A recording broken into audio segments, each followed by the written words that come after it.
Os resgates aos atingidos pelo furacão Milton seguem ocorrendo nos Estados Unidos. Aqui no Brasil, as consequências foram voos cancelados. Reportagem de Álvaro Nocera. Com auxílio de um helicóptero, uma equipe da Guarda Costeira dos Estados Unidos resgatou o capitão de um barco que estava agarrado a um cooler flutuando no Golfo do México, a aproximadamente 30 milhas da costa da Flórida. Por um cabo, o mergulhador chegou até o homem que se agarrava como podia na caixa, utilizada para refrigerar bebidas e alimentos, levada pelo mar agitado. Após ser retirado da água, o navegador foi levado ao Hospital Geral de Tampa para ser atendido. O furacão Milton, que atingiu o estado da Flórida, nos Estados Unidos, deixou rastro de morte e destruição. Mais de 3 milhões de casas ficaram sem energia elétrica. Por todos os cantos, o cenário é de uma catástrofe.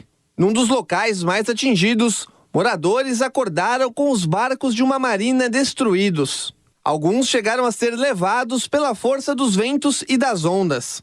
Guindastes foram utilizados para mover os barcos. Os moradores da região se juntaram para limpar a lama que ficou nas casas após as inundações.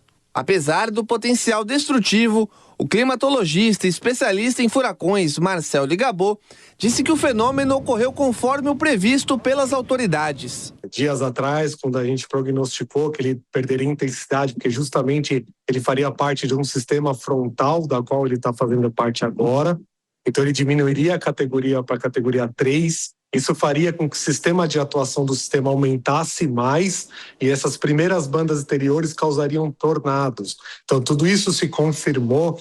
O único fator que foi surpresa dessa tempestade, como se trata de um sistema caótico, toda tempestade é de um jeito, foi justamente a retaguarda do olho do furacão foi mais intenso do que a gente geralmente espera. Algo semelhante eu vi 2 anos atrás com o furacão Ian, né? Então nós estávamos ali em Sarasota, né? Chegando no olho do furacão. Então a parte frontal, pegamos ventos de 115 milhas por hora, que são categoria 3, né? Típicos de categoria 3. Passamos pelo olho do furacão, na calmaria do olho, a retaguarda documentamos até 95 milhas por hora.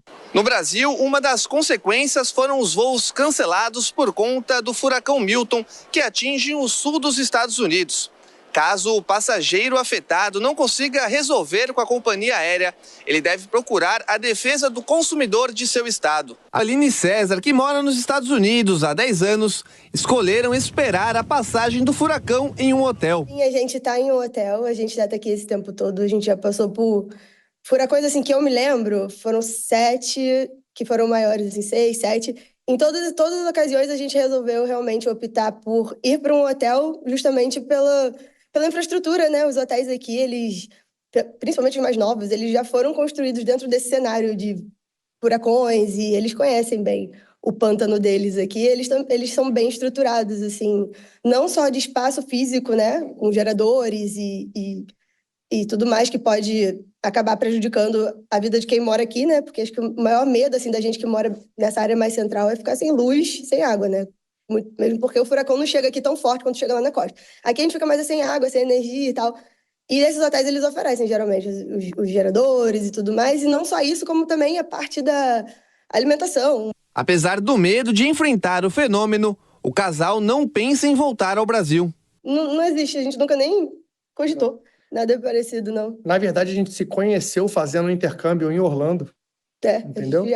A gente já se conheceu trabalhando em parque, no intercâmbio. E a gente vive de falar sobre Orlando, sobre Disney também. Então a gente ama isso aqui de uma forma muito grande. A gente já morou em Orlando, saiu de Orlando e voltamos para Orlando, então eu imagino a gente aqui velhinho. Daniel Dourado, morador da Flórida, disse que mesmo com todos os alertas, muitas pessoas entraram em desespero durante o furacão. A gente teve um pouquinho de instabilidade de internet, continuamos com energia, não perdemos energia, e foi uma noite angustiante, porque a gente parecia que estava dirigindo um carro. Na verdade, quando você dirige, você tem um pouco de controle, né? Na verdade, aqui a gente não tinha controle nenhum e a gente estava só esperando acontecer.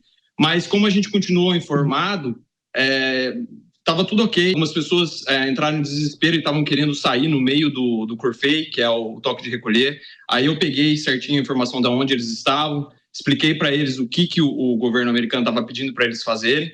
E eu acredito que as pessoas que se machucaram ou vieram a falecer foram porque não seguiram as ordens do governo, porque foi muito bem organizado. Vaine Ângelo mora em Tampa, local esperado para a entrada do furacão em território americano, mas que acabou não sendo tão destrutivo.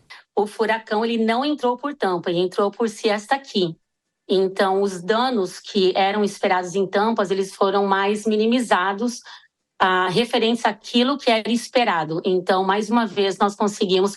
Foi catastrófico, foi uma noite longa, foi uma noite aterrorizante para muitas pessoas, como vocês podem ver aqui na minha janela atrás.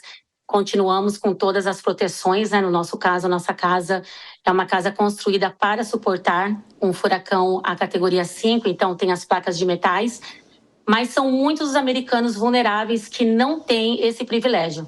E esses são os americanos que sofrem mais, não só com o furacão, mas também com todas as perdas que vêm depois dele. Mesmo perdendo intensidade, o furacão Milton chegou a afetar moradores de outros estados, como a Carolina do Norte e a Geórgia.